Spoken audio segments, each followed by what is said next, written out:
Ladies and gentlemen, good day and welcome to the Q3 FY22 BLS International Earnings Conference Call. As a reminder, all participant lines will be in the listen-only mode, and there will be an opportunity for you to ask questions after the presentation concludes. Should you need assistance during the conference call, please signal an operator by pressing star then zero on your touchtone phone. Please note that this conference is being recorded. I now hand the conference over to Mr. Parth Hemani from Pareto Capital. Thank you, and over to you, sir. Thank you. Good afternoon, everyone. This is Parth Hemani from Pareto Capital. We represent Investor Relations for BLS International. On behalf of the company, I welcome you all to the Q3 FY22 earnings conference call.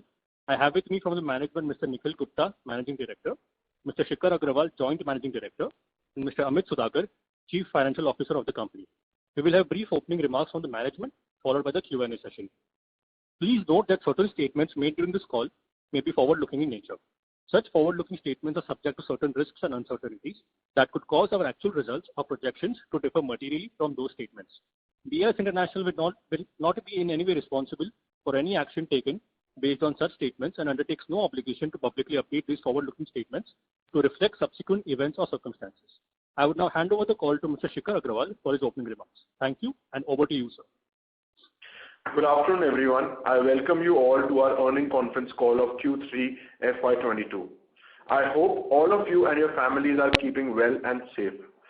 Further to our last call, I am happy to share that we have seen a good growth in visa and consular business for a good part of Q3 FY22, with aggressive vaccination and booster drives in all major countries. The travel trajectory has been showing momentum ever since, and we are hopeful of international travel reaching pre-COVID levels with recent trends like revenge travel and VFR, which means visiting friends and family. During the quarter, we reported revenue of over 227 crores, which is an increment of more than 50% as compared to the same quarter last year, largely driven by opening up of economies and picking up in travel. Though there was a disruption caused by a new Omicron variant, most of the countries have opened up borders with specified COVID norms, and we are seeing that all our recent contracts have started to pick up, and majority of our global centers are overwhelmed with applicants, and demand is surpassing the available appointments. During the quarter, we were able to win new contracts in the visa and consular business, including the contract with the Embassy of India in Kuwait for consular passport and visa services. We signed a renewal contract with the Thai Embassy for visa services. With respect to the National Business Correspondent SARFIN business, we have empaneled ourselves with Punjab National Bank and Central Bank of India to benefit from the financial inclusion and digitization theme in the domestic market. We are happy to announce that the company has received the full and final settlement amount from the old Punjab contract of rupees 67 crore, thereby completely settling the book of accounts. More details on the transactions will be discussed later. As a company, we are at the cusp of a growth trajectory with a visible rebound in our visa and consular business, along with our growing banking correspondent and e-governance business. We are hopeful and confident even in such trying times because of the investments we have made in putting together a strong technology base and processes. Another process which differentiates us from others and is helping us to ride out of this strong is our ever strong balance sheet and liquidity position. As you know, we have put in a lot of efforts over the last few years to strengthen our balance sheet. Our receivables have gone significantly down post the full and final settlement of the old Punjab contract. The long-term debt is nil, and cash and bank balance has increased more than 371 crore in the books. As a way to give back to our shareholders, the board has decided to consider an interim dividend of rupees 1 on face value of 1 share, 100% of the face value. On the back of our strong balance sheet, we are exploring various opportunities for inorganic growth in the tech-enabled service space. We are focused on leveraging our proprietary technology assets to tap emerging opportunities. Rest assured, we will look at only those opportunities we will meet only our internal rate of return threshold. Going forward, we are even more committed to leveraging our technology and operational excellence to ensure enhanced service and customer experience in a post-COVID world. This is all from my side, and now hand over Amit for updates on financial performance. Thank you. Good afternoon, everyone. Let me brief you on the financial performance for the third quarter and 9 months ended of the financial year FY21-22. During the quarter, we reported a revenue of 227 crores and a healthy increase of 51% YOY and 19.2% QOQ, mainly driven by opening up of economies and pickup in travel. We are optimistic that the international travel is likely to recover soon, and our visa and consular businesses will bounce back to pre-COVID levels once the situation normalizes.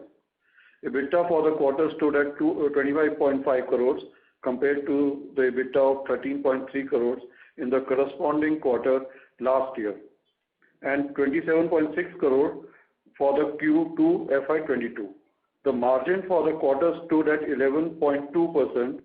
There was a one-time hit of rupees 6.95 crores on the EBITDA due to the settlement of the old Punjab contract, without which the EBITDA for the quarter would have been 32.5 crores with a margin of 14.3%. The company generated a BPT profit before tax of 27.4 crores for Q3 FY22 as compared to 14.5 crore in the corresponding quarter last year. PBT margin stood at 12.1% in Q3 FY22 versus 9.6% in Q3 FY21. PAT stood at 28.3 crores in Q3 FY22 as compared to 14.3 crore in Q3 FY21. PAT margin in Q3 FY22 stood at 12.5% compared to 9.5% in the corresponding period last year. For 9 months period ended 31st December 2021, we reported a revenue of 596 crore as compared to 333 crore for the same period last year. A healthy increase of 78%. We saw an increase of 143% in EBITDA from 29.6 crore in 9 months FY21 to 71.9 crores in 9 months FY22. PBT 9 months FY22 stood at 76.7 crores, while it was 32.7 crore for the corresponding period a year ago. Lastly, PAT for 9 months FY22 was 76 crore, when compared to 27.4 crore in 9 months FY21. During the quarter, we received the outstanding receivables from the old Punjab contract against the total receivable of 67 crore as on 30th September 2021. The group has made an adjustment of rupees 6.95 crores included in the other expenses against the said receivables. Thus, the EBITDA and PBT were impacted to that extent for Q3 and 9 months of FY22. The company has no debt as on December 31st, 2021, with cash and bank balance of 371 crore 80.8 crores as on 31st December. This is all from my side. I would now request the moderator to open the call for Q&A. Thank you. Thank you very much. Ladies and gentlemen, we will now begin the question and answer session. Anyone who wishes to ask a question may press star and 1 on the touchtone telephone. If you wish to remove yourself from the question queue, you may press star and 2. Participants are requested to use handsets while asking a question. Ladies and gentlemen, we will wait for a moment while the question queue assembles. Anyone who wishes to ask a question may please press star and 1 at this time.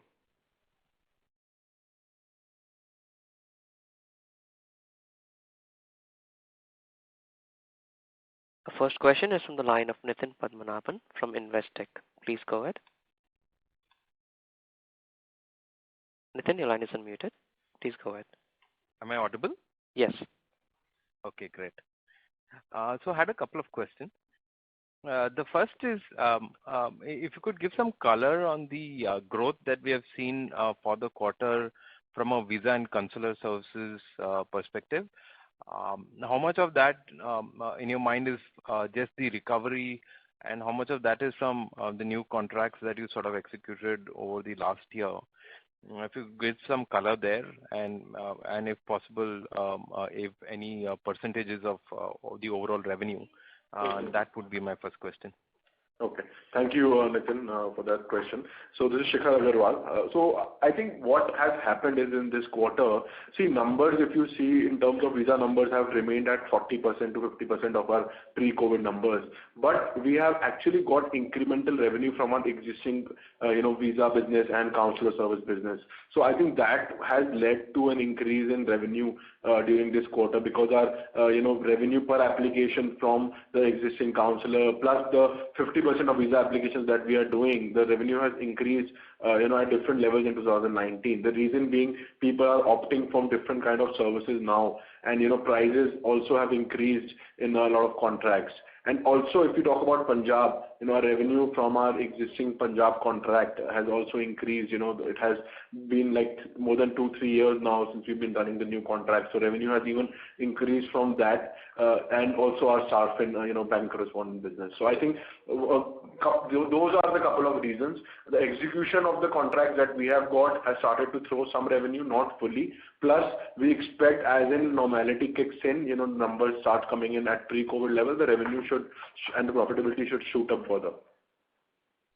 Sure. The second one, just in line with the same thing, was the gross margins have improved, right, compared to the the early 30% kind of gross margins that we used to do. Have been in the 33% range for the past 2 quarters, and I presume this is driven by the value-added services.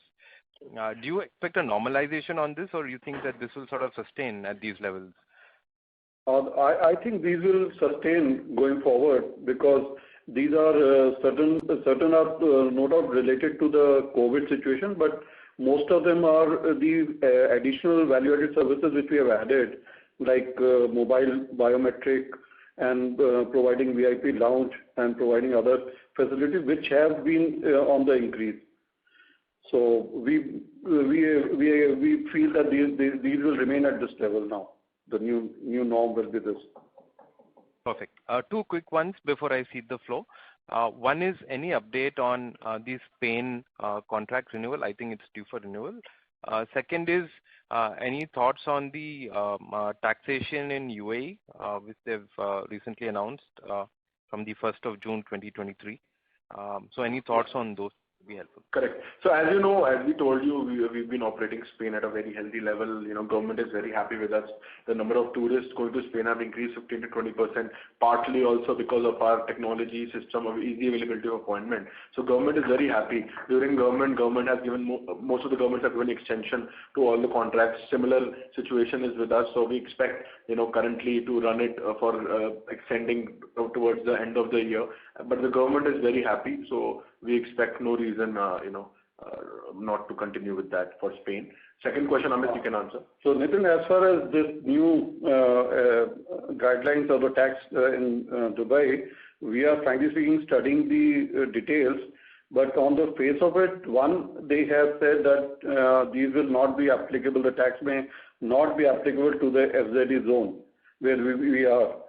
So, but the details are still need to be studied, and then we will know a better idea on those tax liability on that side. Perfect. Very helpful, and all the very best. Thank you. Thank you. Thank you. The next question is from the line of Ravi Naredi from Naredi Investments. Please go ahead. Thank you, Shikhar and Karan and Nikhil Gupta ji. Your team is doing wonderful job to run the company. My point is, company have substantial cash, 371 crore as 31st December. So what is the plan to use this cash for accretion of shareholders' wealth in your mind? Thank you so much, sir, for this question. As we have been working very hard to sustain during these COVID times and so the company remains profitable. And going forward, we are looking at actually, realizing the fruits of our effort in terms of getting new contracts, and we are hopeful the cash flow situation even improves further. So this is the money that we have earned in the last 14 years of the formation of the company, and we have saved and invested the company. That has helped us in these times also. As you know, we have also announced 100% dividend this quarter, and we are looking actively at acquisition in visa outsourcing and also bank correspondent field. There are some regional players, during COVID times that were not that profitable, that are up for grabs. So we are actually not, wanting to do a haphazard acquisition. We are doing a complete due diligence, and we feel that, when the return of rate and our growth and, synergies can be aligned, only then we do the acquisition. But I think very soon, we should, when things become normal and we see a right value, we will be, spending that money in that. And also, as you know, we have spent money through dividend. We have given, first time we have given this high dividend, our board felt that this is the right time after getting money from Punjab also. Right. And secondly, sir, why not you do buyback instead of dividend for enhanced value of shareholders? Sir, these questions actually we discussed in the board meeting, and the board of directors have recommended, looking at the future scenario and the future growth in the market, as we have said, that more than $2 billion worth of tenders are coming up for renewal. We'll certainly need some money to, operate centers for those developed markets, invest in technology, and also at the acquisition. So definitely, we are looking at various things, and, as we have started with a good dividend this quarter, I think things are looking very, very bright in terms of action for the shareholders for the company. No, I agree with you, but whatever your value of dividend, instead of dividend, if you buy back the share, in long run, the value of shareholders will enhance, including promoters this time. That is my point. If you consider in your board meeting, it will be very useful. So we will. Thank you so much for your thoughts and your well wishes for the company. We will put it up to the board this time in the next quarter, and definitely take it. Thank you very much. Thank you very much. All the best. Thank you. Okay. Thank you. The next question is from the line of Akhil Hazari from Robo Capital. Please go ahead. Hello, good afternoon. Am I audible? Good afternoon. Hi. So in the last few con calls, I think you had mentioned that when visa business hit, pre-COVID levels, the run rate would be around 220 crores quarterly basis, and now it's hit around that number. But you've mentioned that the visa business is only currently at 40 to 50% of pre-COVID. So I just want to know how sustainable would this be going forward? Will the 220 be the new run rate then, or is the revenue going to increase on a quarterly basis? See, what I can comment on is that, with the existing business and the existing numbers, because of the growth that we have experienced, the numbers have grown to this level. I know for a fact that the visa numbers have not come to pre-COVID level till now. We are only doing 50% of what we were doing at pre-COVID level. Definitely, I think once the numbers become normal, I see a further increase in the revenue. This increase has happened due to increase in our existing contracts. Okay, fine, great. And regarding the EBITDA margin, so again, it would have been 14%, had it not been for, the other expenses because of Punjab government, the 6 crores that you had mentioned. So then would 14% also going forward, would that be sustainable? Yes, that should be sustainable on the current operations what we are working on. It should be sustainable at 13 to 14% now. Okay, great. And my last question just regarding the tax. So I just want to know, how is the tax payment so low? So this time, as we have just talked about, we have taken a write-off of receivables in the books of subsidiary. Against that, there has been a deferred tax which has been created. So that has modified the tax liability in the current quarter. And usually, what is the tax rate that the company pays? If you see at a group level, it comes to around 10%. 10%. Okay, fine. At a group level. Okay, fine. Great. Okay, thank you so much. Thank you. Thank you. Our next question is from the line of Nikhil Chaudhary from Safe PMS. Please go ahead. Yeah. Hi, sir. Thank you for the opportunity. And sir, I had just one question. We had a strong bid pipeline like we had discussed earlier. So wanted to understand what is the stage of the process we are in. Like, have we already bid? We are waiting for the announcement of probably the bids. And also the second one, sir, on the other expenses, I was not able to understand what you explained. Like, can you repeat it again? Thank you so much. Okay. So for the bids, as you know, we announced in the last few quarters, we started with the win of for the Philippine government, which was the first time outsourcing in 3 countries, in Italy, Qatar, and Malaysia. We have opened the centers, and it is going very well over there, and they are thinking about outsourcing other countries.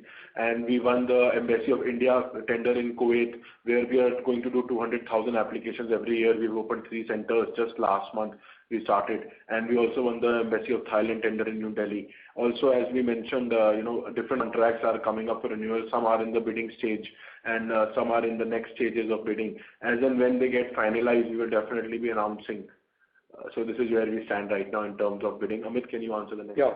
Nikhil, as far as this other expenses, we have highlighted that we got all the payment overdue from our old contract with Punjab government, and in that we have taken a adjustment of 6.5 crore as one-time settlement difference which we have to take in our books.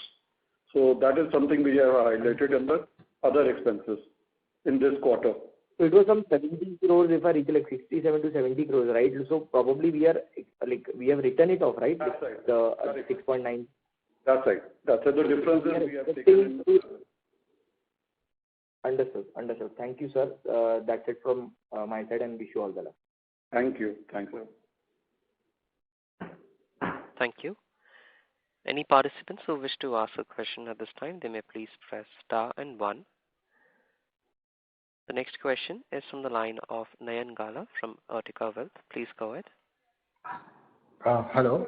Good afternoon, sir. Good afternoon. Sir, congratulations on the good set of numbers.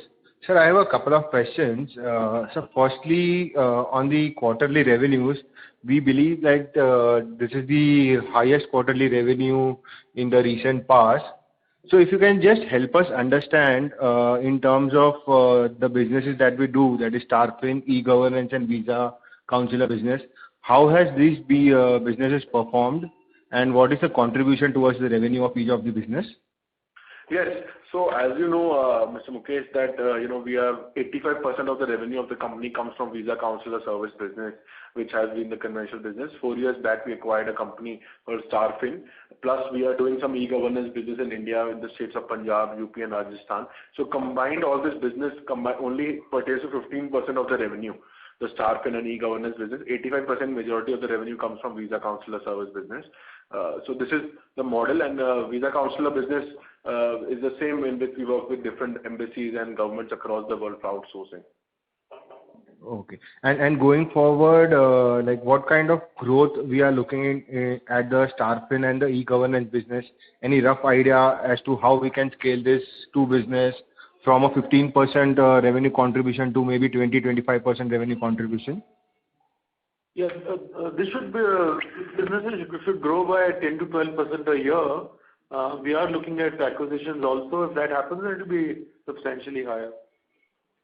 Okay, so these are into Starfin kind of a business that we do, or into the e-governance business. The acquisitions that we get. Businesses are there which we are looking at growth in. Okay. And in terms of the EBITDA and PAT levels and the track record that we have achieved in terms of numbers, we would end up to the pre-COVID levels. So what kind of projections are we looking at for maybe a year or 2 year down the line in terms of revenue? See, definitely, we don't like to give any projections, but as I've told you before, what we can see is that we have reached the number of only 50% of the counts of pre-COVID level, in terms of visa. So if the numbers increase, as economies are opening up, definitely, I think revenue should definitely increase further. At the same time, PAT and EBITDA. So this is where we stand right now. Okay. Okay. And in terms of the, sir, the Punjab contract business that we are doing currently is going on well. So if you can just give us some guidance in terms of the UP and Rajasthan contracts, what kind of business are we expected to, do, and what kind of revenues we can generate out of it? See, the model is a little bit different in UP, Punjab and Rajasthan. Punjab, the centers are provided us to by the government, and we are paying rent and not rent but salary of the people plus technology is used by us. Whereas in UP and Rajasthan we are not paying any salary also. We have tied up with village level entrepreneurs, and per transaction charges commission is shared between all of us. So we started this contract in COVID times. We are getting good amount of application revenue. It's a profitable contract with no additional expense or cost from our side. So same software that we have developed for Punjab is being used here. So as we grow, I think the revenue per transaction should improve. Plus, we are looking at a lot of value-added services, like selling of insurances or different kind of e-commerce goods, like we have tied up with companies. So I think revenue per transaction, in terms of a couple of months. Okay. And in terms of margins, do we, expect the margins to improve, or it would be in the similar range as of Punjab? Little bit, I think the margin will be a little bit less here than Punjab, so around 10 to 12% is the margin that we get from these states.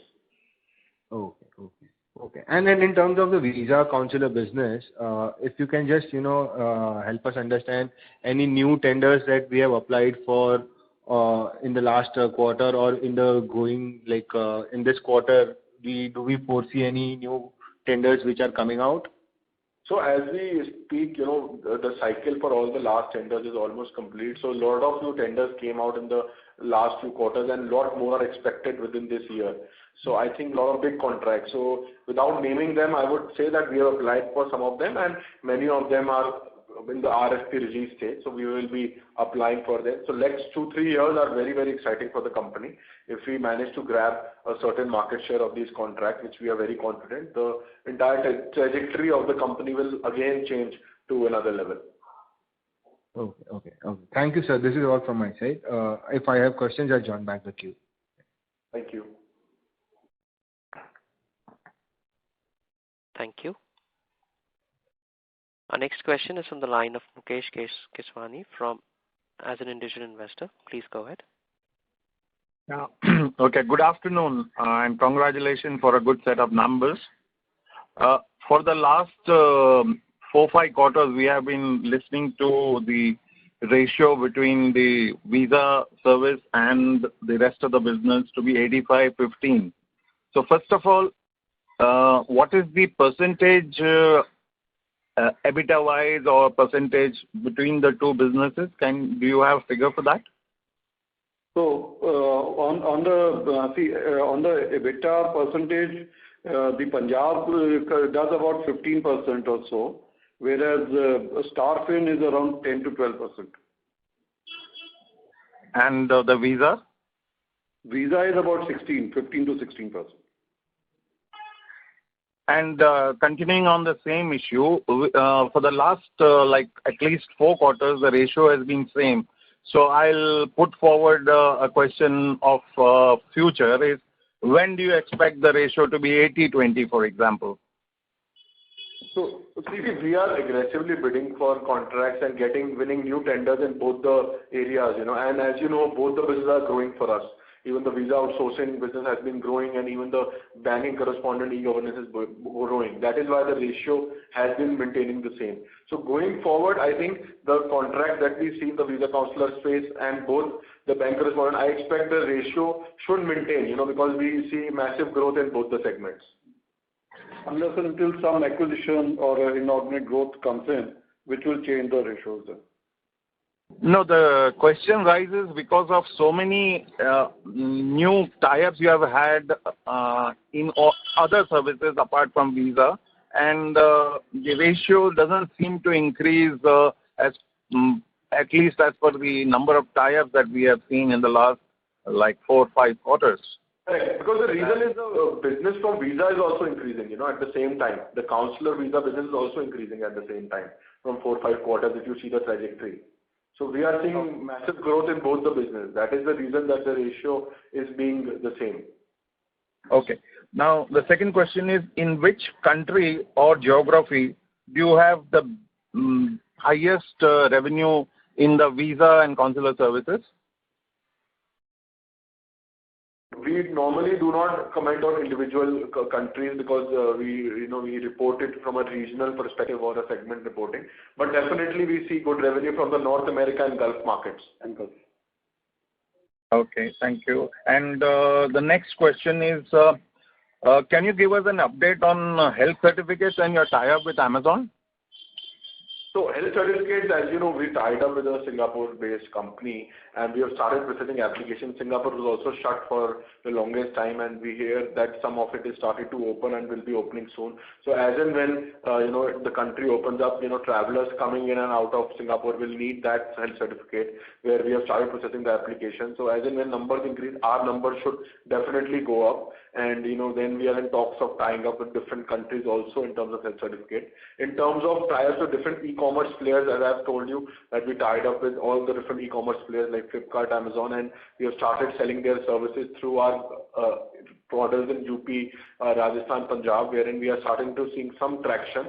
So, it is a very new model. We have never tested it. We are seeing some traction and we are starting, they have been assisting us. We are doing some marketing. So as and when numbers grow, I think we could see some increased revenue and margins from that. Okay. Now, the last question from my side is, last time we discussed about the Blackstone taking some stake in VFS.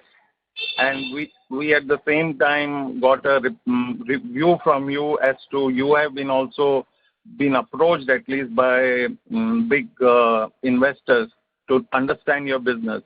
Do you have any update on that? I don't remember commenting anything on that deal, first of all.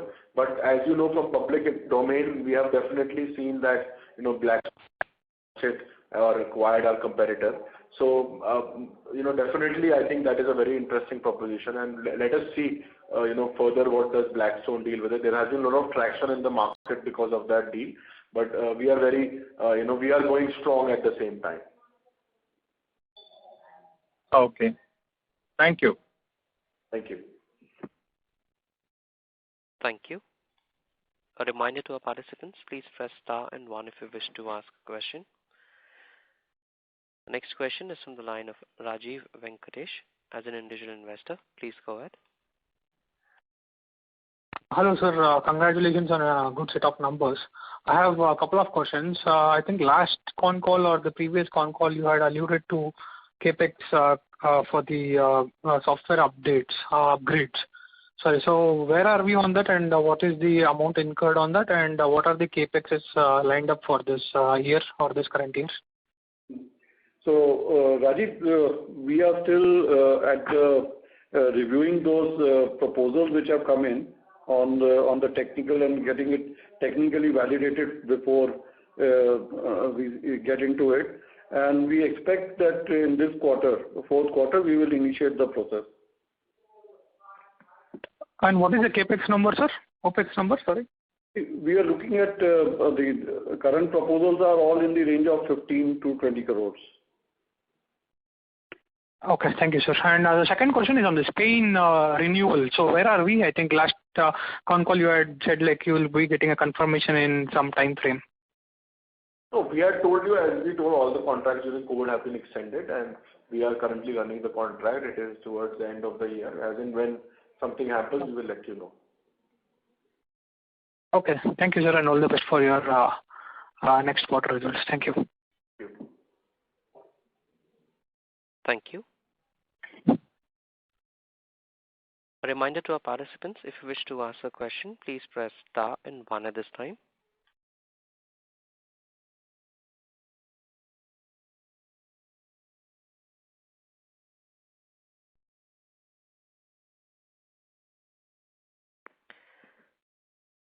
Ladies and gentlemen, as there are no further questions from the participants, I would now like to hand the conference over to Mr. Shikhar Agarwal for closing comments. Thank you, and over to you, sir.